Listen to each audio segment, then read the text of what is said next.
नमस्कार, मैं कौशल Mehta from Garima news.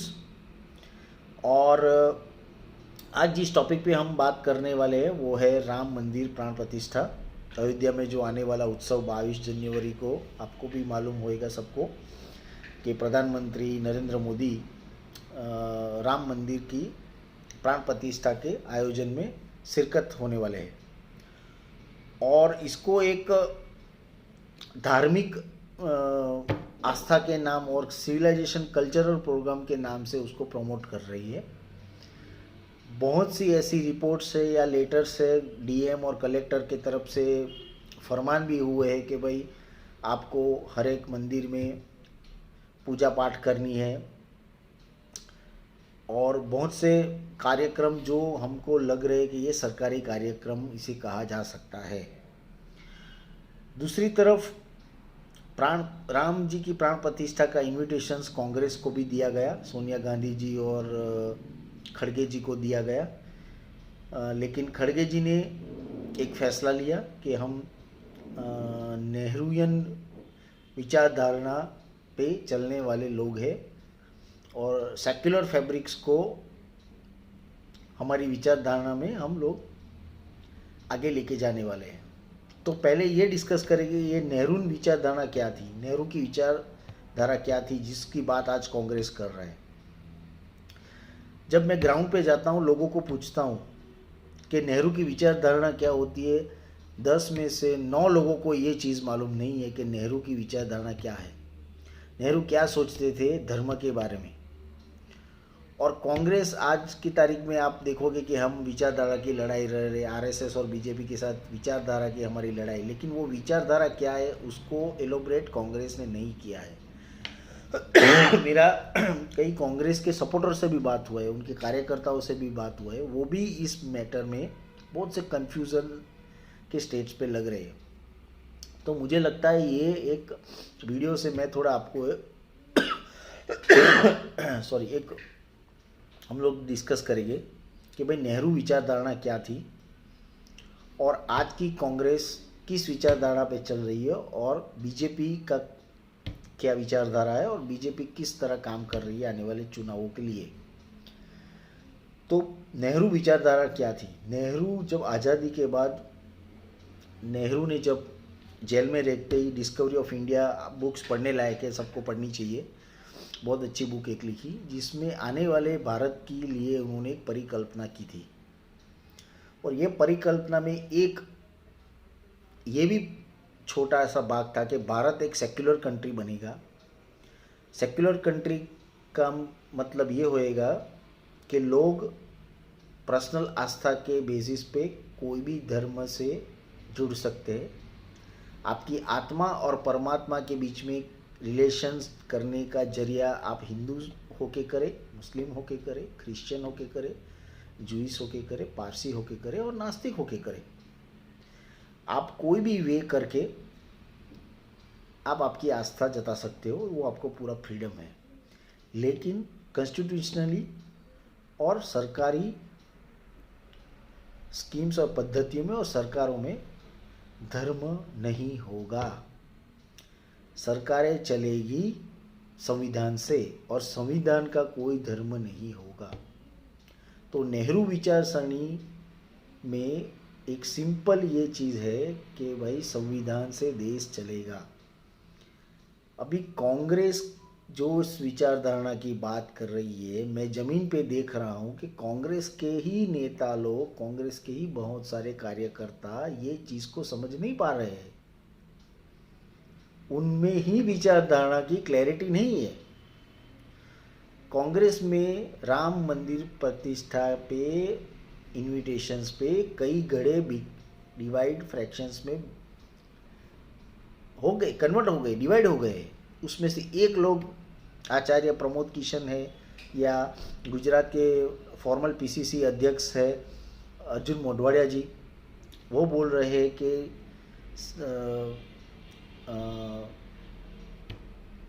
Sonia जी और राहुल गांधी जी के आसपास की जो टोली है वो लेफ्टी सोच वाली है, नास्तिक लोग हैं जिन्होंने कांग्रेस की जो नेशनलिस्ट छवि है उसका उसको डीप किया है, डैमेज किया है और एंटी हिंदू के तौर पे पेश करने के लिए ये सब किया जा रहा है।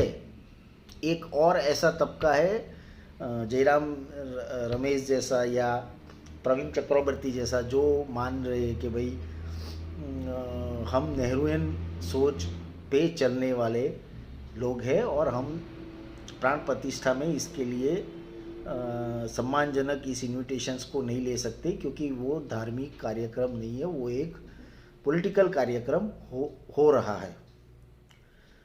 और पॉलिटिकल कार्यक्रम होते हुए हम कैसे उधर जाए। राहुल गांधी ने भी अभी भारत जोड़ो न्याय यात्रा में यही बात की है।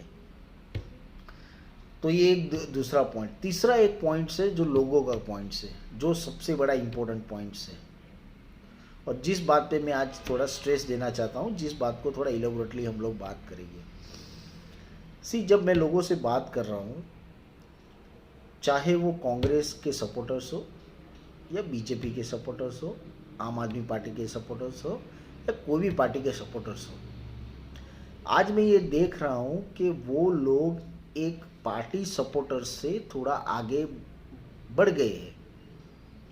मोदी विरोधी या मोदी समर्थक। लेकिन जो राम मंदिर का एक मुद्दा आया है, वो मुद्दे से ये मोदी समर्थक लोग हैं, वो समर्थक से ज़्यादा एक आस्थावान, उसको एक मसीहा के तौर पे पेश करते हुए नज़र आ रहे हैं। और ये नरेंद्र मोदी के लिए बहुत बड़ा एक एडवांटेज है जो आने वाले चुनाव में उनको बहुत बेनिफिट करेगा। लोगों की आस्था वो उस लेवल पे बढ़ गई है जिस लेवल पे उनको भगवान का रूप भी बताया जा रहा है। बहुत से लोग उसको विष्णु का अवतार, चंपत राय जी का स्टेटमेंट आपने सुना होगा। ऐसे बहुत से लोग ग्राउंड पे आपको मिलेंगे जो उनको देवता के अवतार और इस तरह प्रोजेक्ट कर रहे हैं। जब इस लेवल का भावनात्मक उन्माद आप देखोगे लोगों में, तो क्या आपको लगता है कि उस प्रजातंत्र में या प्रजातंत्र के लोगों को रोजगार है या महंगाई दर है या इकोनॉमी के मुद्दे पे आप उनको कन्विंस कर सके कि ये सरकार विफल रही है? मुझे नहीं लगता है, क्योंकि ये लोग एक वैचारिक परसेप्शन अपने माइंड में बना चुके हैं और वो एक समर्थक से कहीं ज़्यादा आगे बढ़ता हुआ नज़र आ रहा है। मैं ये मानने के लिए तैयार हूँ कि कुछ स्टेट्स में ये भावनाएं बहुत ऊपर लेवल पे पीक लेवल पे चली गई है, जिसमें गुजरात भी एक है जहाँ मेरा होम स्टेट है। मैं बड़ौदा में देख रहा हूँ लोगों में एक बहुत उत्साह हो गया है, बहुत उत्साह है। वो लोग इसको एक सिविलाइजेशन प्रोग्राम की तरह देख रहे हैं, इसको बियॉन्ड बीजेपी देख रहे हैं। वो देख रहे हैं कि भाई बाबर एक फॉरेनर था, एक तुर्क था, जो अच्छा आदमी, अच्छा राजा नहीं था, जिसने हिंदुओं की सनातन धर्म को चोट करने के लिए मंदिर को तोड़ा और वहाँ मस्जिद बनाई थी। तो उस मस्जिद की जगह पे राम मंदिर बनना ये हिंदुओं के लिए एक जस्टिस की बात है। ये लोगों में एक परसेप्शन है। और जब लोग बोलते हैं कि हमारा ये भावना है, हमारी ये परसेप्शन है, उसके अगेंस्ट में जो कांग्रेस को इन्विटेशंस दिया वो उनको रिजेक्ट नहीं करना चाहिए था। तो कांग्रेस के लोगों को जब खुद ही नेहरूवन विचार सरणी की बारे में कंफ्यूजन है, और लोगों में तो कंफ्यूजन है ही है कि कांग्रेस ने क्यों रिजेक्ट किया, तो आने वाले चुनाव में किस तरह कांग्रेस ये टोटली भावनात्मक मुद्दा को हैंडल करेगी, ये बहुत बड़ा एक चैलेंज होने वाला है। राहुल गांधी को तात्कालिक नज़रिए से ये विचारधारा वाला जो टॉपिक्स है, पॉइंट्स है, उसको क्लियर करना चाहिए, जिससे उनकी पार्टी के समर्थक और उनकी पार्टी के नेता और जो कार्यकर्ता है उनके माइंड में एक क्लैरिटी आए। एक प्रखर संदेश नीचे तक जाना चाहिए। अगर ये संदेश नहीं गया तो 2024 में कितने भी मुद्दे होंगे, लोग भावना से उठ के वोट कांग्रेस को नहीं करेंगे। लोग आज बातें कर रहे हैं कि भाई महंगाई कितनी भी ज़्यादा हो जाए कोई दिक्कत नहीं, रोज़गार कितनी भी ज़्यादा हो जाए कोई दिक्कत नहीं, हमको कुछ नहीं चाहिए, लेकिन राम मंदिर के मुद्दे पे जो कांग्रेस ने इन्विटेशंस को स्वीकार नहीं किया है, उस पार्टी को हम लोग देखना नहीं चाह रहे हैं। ये एक बहुत बड़े हिंदू तबके में ये बात ग्रहण कर चुकी है। चली मीन्स ये बात की डिस्कशन हो रही है, और मैं ये नहीं समझता कि इस फैसले से मुस्लिम लोग कुछ कांग्रेस, जो मुस्लिम लोग कांग्रेस को वोट करते थे और करते आएंगे और करने वाले होंगे, और शायद वो रीजनल पार्टी को भी करेंगे तो भी वो इंडिया गठबंधन में ही वोट मिलने वाले हैं। लेकिन जो बहुत से ऐसे हिंदू वोट्स है जो कांग्रेस को वोट करते थे और रीजनल पार्टी को वोट करते थे, वो आज थोड़े दुखी नजर आ रहे हैं। और इसका मेन कारण ये नहीं है कि कांग्रेस ने इन्विटेशंस को रिजेक्ट किया, इसका मेन कारण ये है कि वैचारिक धोरण पे कांग्रेस क्या सोचती है वो नीचे के तबके तक ये बात पहुंची नहीं है। और जब ये बात नहीं पहुंची है तो कांग्रेस एक एंटी हिंदू पार्टी के लेबल के साथ नेक्स्ट इलेक्शन में जा रही है। मैं वापस इसको दोहराता हूं कि कांग्रेस एक एंटी हिंदू इमेज के साथ 2024 में जा रही है। क्या कांग्रेस इस नैरेटिव को तोड़ पाएगी? कांग्रेस को तुरंत अपना एक विजन डॉक्यूमेंट लॉन्च करना चाहिए और अपनी विचारधारा को क्लैरिफाइड करना चाहिए, क्योंकि मेजॉरिटी इलेक्ट्रॉनिक्स मीडिया आज गोदी मीडिया बन गया है। वो सुबह से शाम तक बस एक ही मुद्दे को बता रहे और भुना रहे। जिस मीडिया का काम विपक्ष का होता है, जिस मीडिया का काम सरकार की आलोचना करता है, जिस आलोचना से कंस्ट्रक्टिव डिसीजन होता है, एक डिस्कशन होता है, और डिस्कशन से सरकार की पॉलिसी के लिए, लोगों के लिए क्या अच्छा है, जो सरकार जो पॉलिसी लोगों के बनाई गई है उसमें अगर कुछ त्रुटि रह जाए तो उसके लिए कारगर होती है। लेकिन आजकल सैडली मुझे कहना पड़ रहा है कि आज का जो मीडिया है वो टोटली बिक गया है। लोगों के जरूरियात मुद्दे को छोड़ के भावनात्मक मुद्दे को गुनगुनाया जा रहा है। लेकिन ये मीडिया आपके पास नहीं है, आपके पास संगठन की कमी है, आपके पास रिसोर्सेज की कमी है, तो फिर ये आपकी जो नेहरूयन सोच है, जिसको आप सेक्युलर सोच बोल रहे हैं, वो सोच लोगों तक आप कैसे पहुंचाएंगे? मेरा तो ये कहना है कि फॉरगेट अबाउट द पीपल, आप आपके ही कार्यकर्ता तक कैसे पहुंचाएंगे जो ऑफ द कैमरा आपके इस डिसीजन से खुश नहीं है।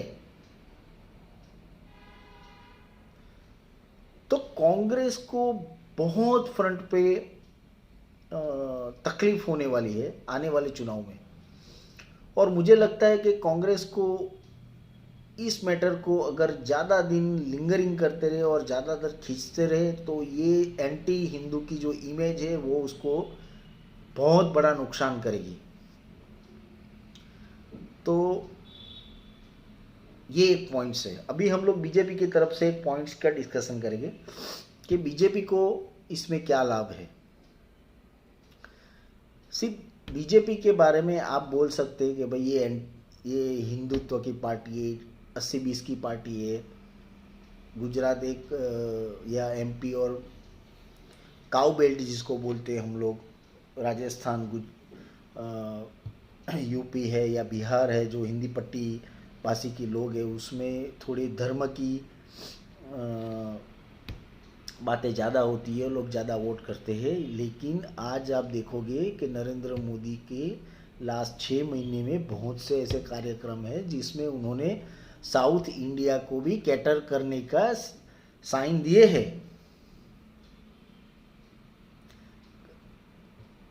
काशी तमिल संगम की आप चाहे बात करो,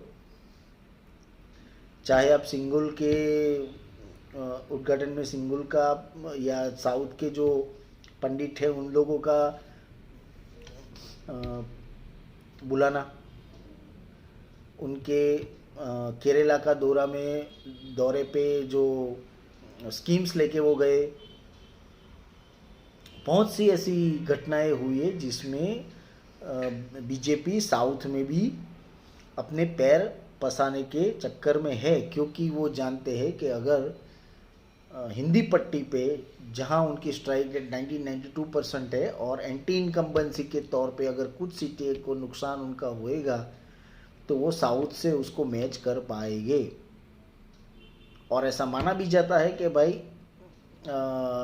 आज की तारीख में इंडिया गठबंधन से कुछ स्टेटों में कांग्रेस को फ़ायदा होने जा रहा है, जिसमें एक महाराष्ट्र, एक बिहार, एक वेस्ट बंगाल और पंजाब, दिल्ली जैसे स्टेट्स में उनको फ़ायदा मिलने जा रहे हैं। तो क्या बीजेपी को 250-200 के आसपास रोका जा सकता है? रोका जा सकता है, लेकिन रोकने के लिए सबसे पहले कांग्रेस को राम प्रतिष्ठा अयोध्या में जो इन्विटेशन का अस्वीकार किया उसका एक कॉन्क्रीट विचारधारणा लोगों के अगेंस्ट पेश करनी पड़ेगी, जिससे लोग उनके मुद्दे को रिसीव कर सके। आज की तारीख में लोग भावनात्मक इतनी तरह उनकी दिमाग में और मन में इतने भावनात्मक मुद्दे घन कर चुके हैं कि आप कितना भी बोलोगे उनको कि भाई 1100 का सिलेंडर मिल रहा है, महंगाई दर सबसे ज़्यादा है, बेरोजगारी है, लेकिन वो सुन नहीं रहे, वो कांग्रेस को कंसीडर नहीं कर रहे, क्योंकि उनके लिए दूसरे मुद्दे बहुत पारे पड़ गए। वो बस एक ही सोच रहे कि भाई इनको इन्विटेशंस दिया और कांग्रेस ने मना कर दिया, लेकिन किस विचारधारणा से मना कर दिया? क्या वो सही में एंटी हिंदू पार्टी है? इस सब क्वेश्चंस कांग्रेस को खुद को पूछ के अपने कार्यकर्ता और लोगों के लिए एक बड़ी अभियान चलाना चाहिए, जो आने वाले दिनों में लोगों को एक क्लैरिटी दे विचारधारणा के स्तर पे। अगर ये क्लैरिटी आई तब तो 2024 का इलेक्शन सही चलेगा। अगर ये क्लैरिटी नहीं आई तो मुझे लगता नहीं कि भाई बीजेपी को हराया जा सकता है, या तो बीजेपी अपनी लास्ट टाइम की टैली से भी आगे बढ़ने जा रही है और कांग्रेस जो अपनी 2019 का टाइम में जो अपनी उसकी टैली थी उससे भी लो जाने की चांसेस है कांग्रेस के। तो कम्युनिकेशंस कांग्रेस को ठीक करना पड़ेगा, लोगों को समझाना पड़ेगा, विचारधारा के लेवल पे क्लैरिटी आनी चाहिए। राम मंदिर के मुद्दे पे आप एक शंकराचार्य का बयान को पेश करके कह नहीं सकते कि भाई शंकराचार्य ने कुछ चीज़ें उठाई है जो हिंदू धर्म के प्राण प्रतिष्ठा में जो हो रही है उसके संदर्भ में उचित नहीं है, तो हम भी नहीं जा रहे। ये बात आप लोगों को नहीं बता सकते।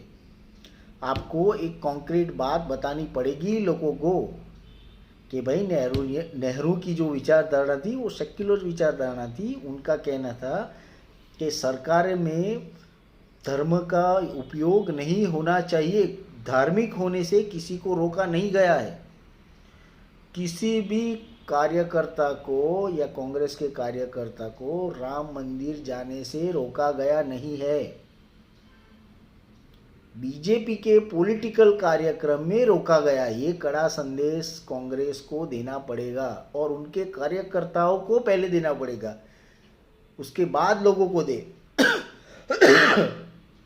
तो राम मंदिर के मुद्दे पे हमने मोटा मोटी एक बात कर ली। राम मंदिर के बीजेपी के जो मुद्दे थे उनके साथ थोड़ा 1-2-3 पहलू पे मैं और बात करना चाहता हूँ, और वो ये था कि भाई बीजेपी ने अपनी डेवलपमेंट विकास का एक मुद्दा भी राम मंदिर के साथ ज्वाइंट कर लिया है और उसके साथ ही एक एक्सटेंशन किया एक मुद्दे को। आपने देखा होगा कि प्रधानमंत्री ने निषाद परिवार के उधर जो पिछड़े परिवार के वहाँ गए, चाय पिया और उन्होंने को पूछा कि क्या आपको बेनिफिट मिला। आपको गैस मिली, आपको घर पे सब्सिडी मिली, ये बहुत सी बात उन्होंने की। उन्होंने वहाँ एक एयरपोर्ट का इनॉग्रेशन किया, एयरपोर्ट का उद्घाटन किया, बल्कि उनका नाम वाल्मीकि एयरपोर्ट रखा, जो एक रिप्रेजेंटेशन एक कास्ट को करके देखा जा रहा है। और ये लोगों को बताया जा रहा है कि भाई हम पिछड़े लोगों की भी पार्टियां है, चाहे वो हम अनाज दे रहे हैं लोगों को 5 किलो, या घर दे रहे हैं, जल दे रहे हैं, या फिर एयरपोर्ट से न्यू स्टेशंस बनाए जा रहे, रोड चौड़े करे किए जा रहे, और साथ में साथ हम लोग सिविलाइजेशनल प्रोजेक्ट भी कर रहे हैं। तो ये एक बीजेपी ने बहुत बड़ा एक वोट लेने के लिए 2024 के लिए बहुत बड़ी एक रणनीति देश के सामने रखी है, जो कि आज की तारीख में प्रैक्टिकल ग्राउंड पे बहुत ही सक्सेस होती हुई दिख रही है। जबकि कांग्रेस की जो रणनीति है, विचारधारा की रणनीति, जो प्रैक्टिकली ग्राउंड पे दिखाई नहीं दे रही है। कांग्रेस जिस सामाजिक न्याय की बात कर रहे हैं, जो नीतीश कुमार ने उठाया जाति जनगणना के तौर पे, उसको कांग्रेस के लोग ही नहीं बात कर रहे। राहुल गांधी को छोड़ के कौन से ऐसे मंत्री ने जाति जनगणना के बारे में बात की? और ये बहुत दुर्भाग्यपूर्ण बात हो रही कि कांग्रेस बात करती है कि भाई हम लोग डेमोक्रेटिक पार्टी है, और हम लोग एक दूसरे पे जो स्टेटमेंट देते हैं ये हमारी डेमोक्रेटिक वैल्यू की एक आईना है। सॉरी, लेकिन लोग इसको डेमोक्रेटिक चीज़ नहीं, उसको झगड़ा कहते हैं। डेमोक्रेसी का मतलब ये नहीं कि आप किसी को कुछ भी बोल दे। तो कांग्रेस को अपनी विचारधारा पे, जो भी विचारधारा उसकी हो, उस पे लोगों को क्लैरिटी से एक जन अभियान के दौरान एक जन अभियान चला के उसको समझाने की कोशिश करनी चाहिए। अयोध्या का राम मंदिर देखते आने वाले समय में ये क्या रूप धारण करता है। बहुत से लोग ऐसे भी हैं जो बोलते हैं कि भाई जो लोग बीजेपी को वोट करते हैं वो बीजेपी को ही करते, जो कांग्रेस को वोट करते वो कांग्रेस को ही वोट करते, और जो मंदिर में जाते हैं वो लोग मंदिर में ही वो भी कांग्रेस को वोट करते। मैं इस बात से 100% एग्री हूँ। लेकिन आपका कार्यकर्ता क्या वही स्फूर्ति से काम करेगा? जब आपका कार्यकर्ता गांव-गांव में लोगों से संवाद करेगा और उनसे क्वेश्चंस डायरेक्ट लोग करेंगे, भाई आप एंटी हिंदू हो क्योंकि आप गए नहीं, तो क्या वो बता पाएगा कि नहीं हम एंटी हिंदू नहीं है, हमारी विचारधारा ये है कि भाई सरकारी कार्यक्रम हो रहा है और हम सरकारी कार्यक्रम में शिरकत नहीं कर सकते, हमारा संविधान इसकी इजाज़त नहीं देता। क्या ये कार्यकर्ता बताएगा? या इतनी फौज है आपके पास, संगठन है जो आज की तारीख में दिखाई नहीं दे रही है? तो कांग्रेस को एक बड़ा अभियान चलाना पड़ेगा, अपनी विचारधारा मुद्दा, सामाजिक न्याय का मुद्दा उठाना पड़ेगा, और सबसे पहले अपने कैडर को, अपने कार्यकर्ताओं को, अपने नेताओं को ही चार्ज करना पड़ेगा, और अपने नेताओं को कॉन्फिडेंस में लेके लोगों के बीच में जाना पड़ेगा। मैं एक लास्ट बात करके ये वीडियो ख़त्म करना चाहता हूँ। बहुत माफ़ी से मैं कहना चाहता हूँ, मैं आज बड़ौदा में बैठा हूँ, लास्ट 10 साल में एक भी कांग्रेस का कार्यक्रम मैंने बड़ौदा में नहीं देखा है जो जमीन पे आया होगा, एक भी कार्यक्रम। क्या प्राइस राइज इश्यू नहीं है? महंगाई इश्यू है, रोजगार इश्यू है, धार्मिक जो उन्माद हो रहा है वो एक इश्यूज है, फार्मर्स के इश्यू है, बहुत सारे इश्यू है। एजुकेशन फीस राइज का इश्यू गुजरात में इतना बड़ा है, पर्टिकुलरली बड़ौदा में, कि उससे पूरी सरकार जा सकती है, इतना बड़ा ये मुद्दा है। मिडिल क्लास लोगों में एक बहुत सा वर्ग, बड़ा वर्ग है, बहुत बड़ा वर्ग है जो ये स्कूल्स की फीस जो राइज हो रही है उससे असहमत है। ये मुद्दे को क्या रोड पे नहीं आना चाहिए था, लेकिन कौन सा कांग्रेस का नेता है जो आज जमीन पे लड़ाई करता हुआ दिखाई दे रहा है? मुझे तो जमीन पे राहुल गांधी के सिवाय कोई दिखाई नहीं दे रहा है जो न्याय यात्रा कर रहे हैं। बाकी के लोग क्या कर रहे हैं? स्टेट अध्यक्ष कौन है किसी को नहीं मालूम, आप पूछो रास्ते पे जाके। अरे नेता का नाम मालूम नहीं कांग्रेस के, क्या राजनीति करेगी ये?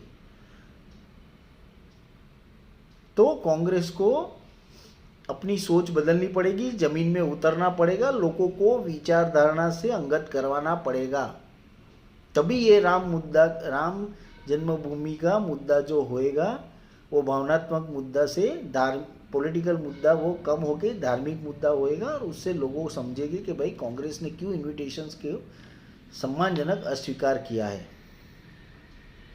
देखते हैं आने वाले समय में न्याय भारत जोड़ो न्याय यात्रा कैसी चलती है, और आने वाले समय ये देखना पड़ेगा कि भाई क्या विचारधारा के तौर पे राहुल गांधी और कांग्रेस समझा सकते कि नहीं।